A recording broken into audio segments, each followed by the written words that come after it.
ये काम ना तो इस्लाम के नजरिए से सही है और ना ही भारतीय संविधान के दृष्टि में ठीक है। तो इनका भी मकसद सिर्फ राजनीतिक क्रेडिट लेना होता है और फिर समाज में हिंदू मुस्लिम के बीच नफरत का जहर घोल करके अपना वोट बैंक लेने का इनका मकसद होता है। हुमायूं कबीर 6 दिसंबर को बाबरी मस्जिद के नाम से शिलान्यास करने की बात कह रहे हैं और वो पूरे देश में इस तरह का नफरत अंगेज बयान दे करके एक राजनीतिक क्रेडिट लेने के लिए निजी तौर पर वो इस तरह का काम कर रहे हैं। ये काम ना तो इस्लाम के नजरिए से सही है और ना ही भारतीय संविधान के दृष्टि में ठीक है, क्योंकि इस्लाम में ये कहा गया है कि जिस देश में रहो वहां के कानून का पालन करो। हमारे देश की सर्वोच्च अदालत ने बाबरी मस्जिद के फैसले में निर्णय सुनाया और वहां मंदिर भी तामीर हो गया है। अब ऐसे में आकर के ये जो बयान एक भड़काऊ तौर पर और नफरत अंगेज और जो समाज में हिंदू मुस्लिम के बीच खाई खड़ी कर सकता है और झगड़े फसाद भी करा सकता है, तो ऐसे बयानों से फितना फैलता है और इस्लाम में फितने की कोई जगह नहीं है। फितने को बहुत बड़ा गुनाह माना गया है। तो एक जो हुमायूं कबीर है ये ना तो इस्लाम की नजर से ठीक काम कर रहे हैं और ना ही भारतीय संविधान की नजर से ठीक काम कर रहे हैं। वहीं फिर जो काला दिवस मनाने की भी बात कई सारे नेता मुस्लिम नेता करते हैं, तो इनका भी मकसद सिर्फ राजनीतिक क्रेडिट लेना होता है और फिर समाज में हिंदू मुस्लिम के बीच नफरत का जहर घोल करके अपना वोट बैंक लेने का इनका मकसद होता है। तो ये भी एक फितने की ही शक्ल है। जब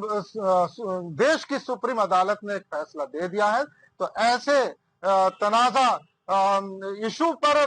बयानबाजी करके उसे दोबारा से जिंदा करना ये देश के राष्ट्र के हित में नहीं है। देखिए, ये हुकूमत की जिम्मेदारी है कि हमारे प्रदेश के अंदर किस तरह से लॉ एंड ऑर्डर को मेंटेन किया जाए। अगर उन्होंने अलर्ट जारी किया है तो मुसलमान तो किसी किस्म का एहतजाज और प्रदर्शन या धरने वगैरह करते नहीं हैं, क्योंकि जब सुप्रीम कोर्ट ने एक फ़ैसला दे दिया, हालांकि उस फैसले में कुछ खामियां और कमियां भी नज़र आईं बाद में, उसके बावजूद मुसलमानों ने उसे कबूल कर लिया। क्योंकि बात तक मतलब मंदिर के उसकी तोड़कर बनाए जाने की बात थी, लेकिन जब सुप्रीम कोर्ट ने खुद अपने फैसले में ये मान लिया कि यहाँ कोई मंदिर नहीं था जिसे तोड़ करके बाबरी मस्जिद बनाई गई, लेकिन उसके बावजूद मुसलमानों ने मुल्क की यकजहती और सालमियत के लिए इस फैसले को कबूल करते हुए अपने सारे प्रोग्राम्स को मुलतवी कर दिया। हालांकि मुसलमान इस बात से दुखी है कि जब उसी बेंच 5 सदस्यीय बेंच ने यह फैसला दिया कि बाबरी मस्जिद के बाद अब किसी दूसरी मस्जिद के ऊपर कोई भी दावा नहीं किया जाएगा, लेकिन जब दूसरी मस्जिद, चाहे ज्ञानव्यापी की मस्जिद हो, चाहे मथुरा की ईदगाह हो, इन तमाम चीज़ों पर जो दावे हुए और फिर वहीं सुप्रीम कोर्ट की एक बेंच ने ये कह दिया कि साहब इनकी सुनवाई हो सकती है, यानी उस विवादों को ज़िंदा रखना। तो विवाद को जब ज़िंदा रखने की बात आएगी तो कहीं ना कहीं मुसलमानों का एतमाद अदलिया से भी मुतज़ल्ज़ल होगा। लिहाजा इस किस्म का कोई भी वो नहीं होना चाहिए था। और इस मुल्क में जो वर्षित एक्ट है उसको भी हमें जहन में रखना चाहिए था कि 1947 से पहले जो मस्जिदें, मंदिर, गुरुद्वारे, चर्च जिन हैसियत में थे उन्हीं हैसियत में रहेंगे। लेकिन अब बात है कि भाई जी इनकी लाठी उनकी भैंस, तो अगर इस पर मुल्क चल रहा है तो हम क्या कह सकते हैं। टीएमसी के विधायक हैं हुमायूं बाबा ने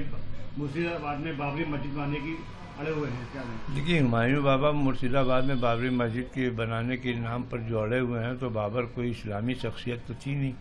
बाबर एक हुक्मरान था जो आया, उसने लोधी से इस मुल्क को फतेह किया और फतेह करने के बाद वो यहाँ पर हुक्मरान बना। वो ना ही कोई, अब अगर मस्जिद बनाने का ही मामला है तो जाहिर सी बात है जिसके नाम पर ले करके इस मुल्क के अंदर तजाद खड़ा हो रहा हो और एक ख़ास गिरोह इन्हीं बातों को तलाशता हो कि इस मुल्क में कोई ऐसा शोशा मिले जिससे हम मुल्क के अंदर नफरत को परवान चढ़ाएं और वोट हासिल करके सत्ता में बने रहें। तो ये बाबर जो है ये क्या मतलब हमारे लिए इतने आइडियल लोग हैं कि उनके लिए हम इंसानी जानों को भी परवाह ना करें और हिंदुस्तान के अंदर जो एक यकजहती और भाईचारे का माहौल है उसको ख़राब करने वालों को मौके फराहम करें। तो इससे ऐसा लगता है कि कहीं ना कहीं उनका ताल्लुक़ किसी साजिश के साथ लगता है और ममता बनर्जी ने जो एक कदम उठाया उनको अपनी पार्टी से निष्कासित करके और उसकी जो है मुसलमान तायद करता है। क्योंकि आप बाबर के नाम के बजाय अगर आप किसी इस्लामी शख्सियत के नाम पर मस्जिद तामीर करते तो ये होता कि भाई चलो मस्जिद तामीर करा रहे हैं। हमें ऐसा नहीं लगता कि उनका ताल्लुक़ जो है मस्जिद से। इस्लाम जब ये कहता है कि फितना कत्ल से बड़ा गुनाह है तो आप फितने को क्यों जन्म दे रहे हैं, और फितना अगर आप पैदा करना चाह रहे हैं तो ये आपको बजाय इसके हाजिर के मुसलमानों को इस पर गौर करना चाहिए, बंगाल के मुसलमानों को गौर करना चाहिए कि ऐसी शख्सियत जो वो काम कर रही है जो एक ख़ास गिरोह चाहता है तो उसको जो है हाशिए पे पहुंचा देना चाहिए। केरल में दीपक मंडपम को लेकर चलाने को लेकर विवाद चल रहा है। भाई केरल के अंदर विवाद तो हिंदुस्तान में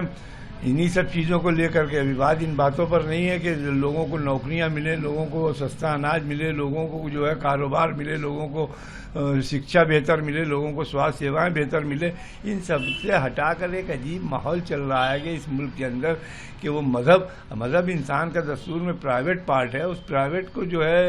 आपने मुल्की पार्ट बना रखा है। और ये हुक्मरान वक्त जो मौजूदा बैठे हुए हैं ये बाबा साहब के बनाए दस्तूर के ख़िलाफ़ जो काम कर रहे हैं ये अच्छी चीज़ नहीं है। और मुल्क को अगर वाक़ई आज दुनिया देखिए कहाँ से कहाँ पहुँच गई, और हम जो हैं वहाँ हज़ारों साल पुरानी प्रथाओं और आस्थाओं पर जा कर के लोगों को धार्मिक उन्माद भड़का करके उनके जज्बात से खेलने का काम कर रहे हैं। আমাদের ভিডিও ভালো লাগলে লাইক এবং শেয়ার করুন, কমেন্ট সেকশনে গিয়ে জানান আপনাদের মতামত। আরো ভিডিও পেতে আমাদের চ্যানেল সাবস্ক্রাইব করুন এবং প্রতি মুহূর্তে খবরের আপডেট পেতে প্রেস করুন বেল আইকন।